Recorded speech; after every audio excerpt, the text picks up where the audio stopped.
एक बार तुम्हारे लिए ना मैं अपने सब रिश्तों से लड़ चुका हूँ। मेरा बस चले, तो मैं दुनिया की सारी खुशियां तुम्हारे कदमों में ला के छोटी सी चीज के लिए ना अपने रिश्ते को आजमाइश में मत डालो। मुझे बहुत खुशी महसूस हो रही है कि आप हैं मेरे साथ। तुम खाला से मेरी इजाजत नहीं ले सकते थे नौकरी की। ये जॉब मेरा ख्वाब है। शहीर की मोहब्बत भी तुम्हारा ख्वाब थी, जिसकी ताबीर अब तुम जी रही हो। मैं हमेशा तुम्हारे साथ हूँ। ये घर है नबीरा, इसे मैदान जंग मत बना। मेरे बेटे को अपनी जिद और मोहब्बत की वजह से मजबूर करना।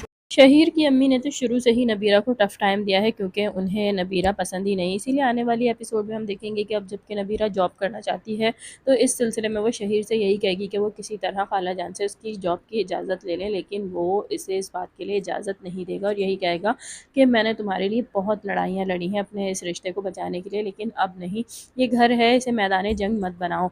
यहाँ पर नबीरा भी शहीर की बात समझ जाएगी। दूसरी जानिब हम देखेंगे कि उधर वफ़ा जो कि रोशीन आपी के घर में मौजूद है और अब वो बासित को समझ चुकी है और उस पर डोरे डालने में मसरूफ़ हो गई क्योंकि वो ये बात जान चुकी है कि बासित अपनी बीवी को ज़्यादा पसंद नहीं करता है और उसके ख्वाब भी अब ये होने लगे हैं कि वो बासित से शादी करके इस घर की मालिक बन जाए। इसीलिए अब वो रोशीन को इस घर से निकालने की कोशिश करेगी और यहाँ पर बासित के दिल में जगह बनाएगी।